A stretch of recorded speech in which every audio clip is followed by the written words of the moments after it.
Hello, welcome back to Food Entertainment, this time for my review of 2002's Star Trek Nemesis. This film is very hated on. I did not understand why. This one's probably my second favorite out of the Star Trek Next Generation films installments. Not sure where it ranks on my top favorite Star Trek films, but it would probably be at number 5.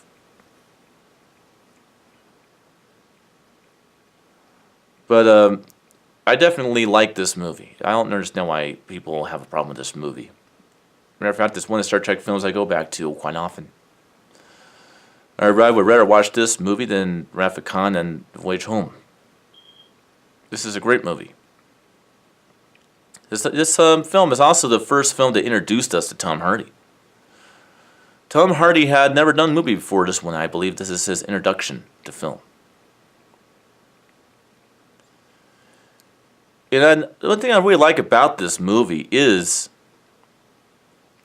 the plot is a very cool one. It kind of feels like an original series episode if they would have a Kirk. It's almost like you have the darker side of Picard in his own vessel, and you have the lighter side of Picard is Picard. Of course, that's not really what it is. But the idea that the villain and the hero are the same character is very interesting indeed. Our villain in this movie quite literally is Picard. And our hero, of course, is Picard. And so that's why I like a lot about this movie, is the confrontation. It's a very dark Star Trek movie. In the Next Generation, we really didn't know a whole lot about the Remans, which are like a subspecies of the Romulans. They're very narcophobic and stuff like that, so they're kind of more monster creature looking than the Romulans are. And it was something that makes the villain so much more compelling and interesting, in my opinion, in this movie. I could definitely say that the action in this movie is amazing. I think it's one of the most daring stunts of Star Trek that are in this movie.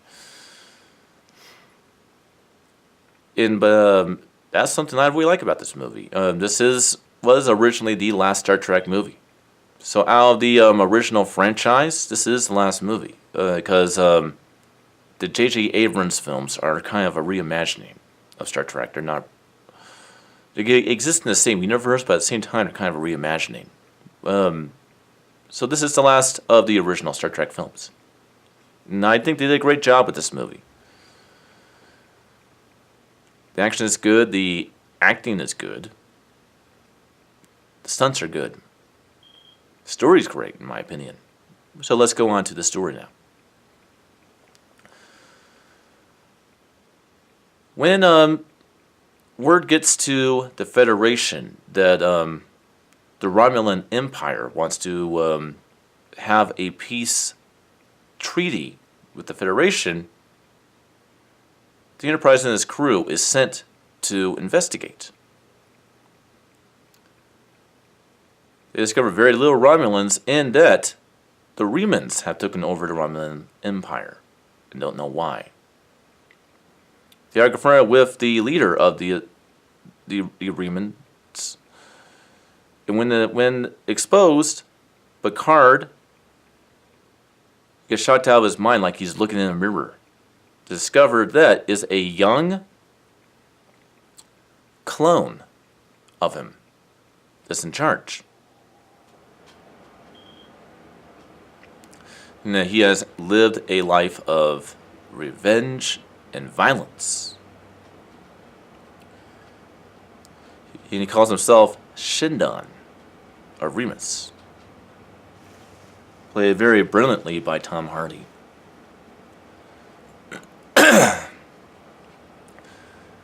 And throughout the film, Picard discovers that they don't want peace at all. They have this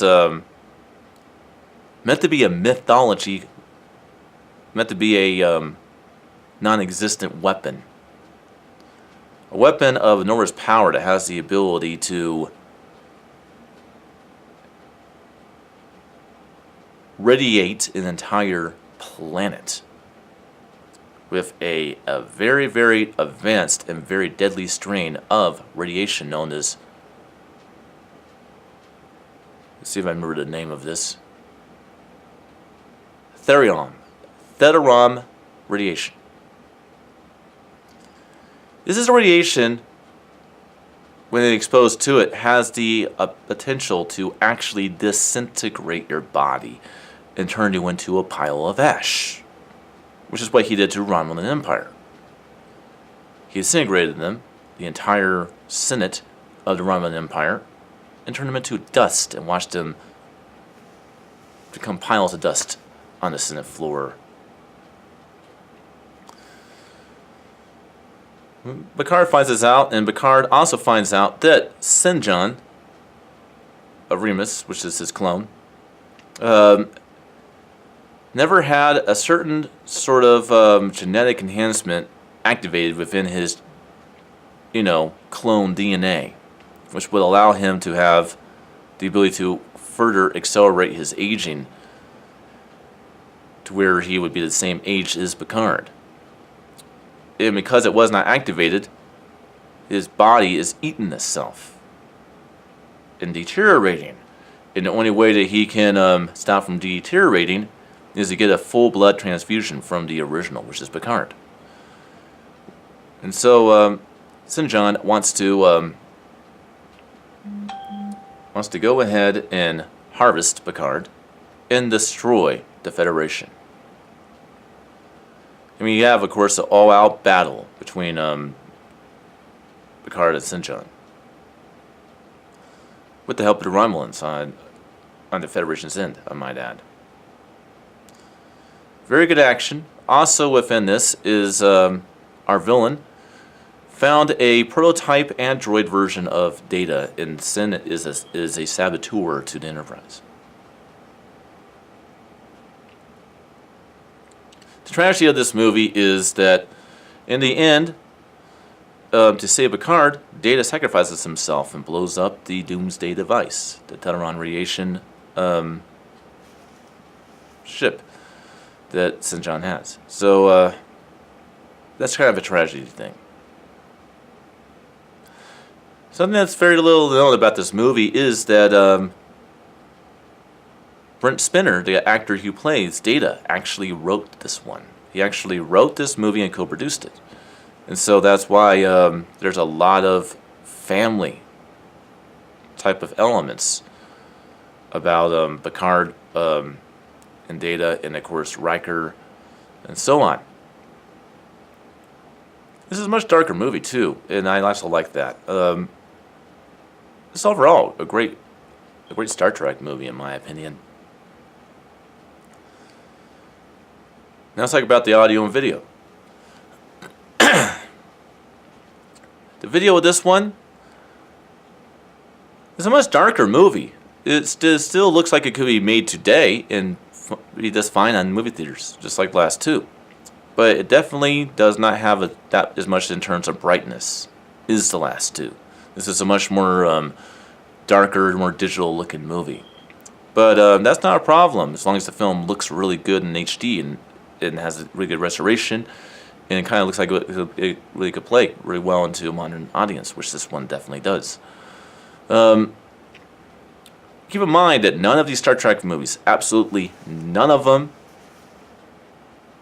previous to the J.J. Abrams films, have ever been recorded in high definition. These are all complete remastered and restored movies. High definition did not come around and was used in movie theaters until 2004. This came out in 2002. Mind with a lot of these movies, it's like that, and that's what is so amazing about Blu-ray, is the fact that it really gives new life to old movies, which I always love. The audio quality of this movie is very good, very, very dramatic indeed. Now, what is the most dramatic out of Next Generation movies the 5.1 to Ultra HD tracks. That would probably have to end up being First Contact. But Nemesis definitely comes second to that. The sound in the movie is good, but it does have one flaw that I did not like. And I will definitely say this, and this was the same thing with Insurrection. The dialogue channel could be better. It seems that the dialogue channel on Generations and First Contact was much higher than the center channel decibel range levels on Insurrection and Nemesis. That said, it's still loud enough where we can hear what they're saying. It's just not as dramatic with bass amplified effect as the first two Next Generation films. But it's not bad at all. I still enjoyed the sound. Lots of very good surround effects. This one actually has a split up a little bit of the left and right on the surrounds, to where there's really much more directional things on that. But very good sound in this movie.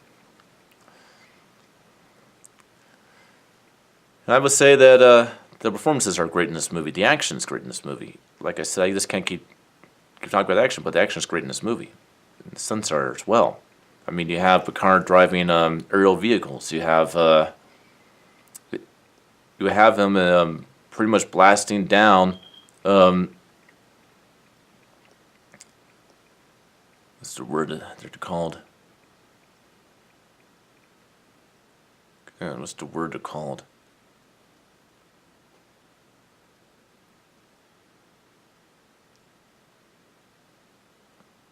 But busting down doors within a ship with phasers from a shuttlecraft to blasting out of one of the viewers of windows of the ship, getting out into space. Insane stunts in this movie.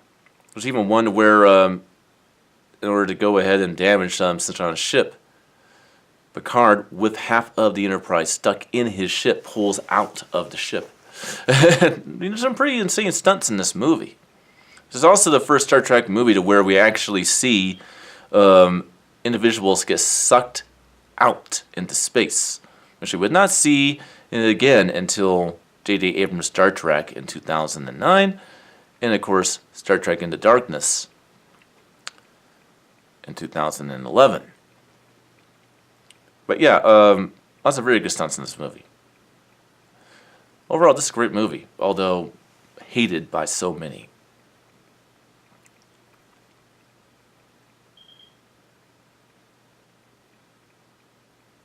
Well, that's pretty much my views on Star Trek Nemesis from 2002.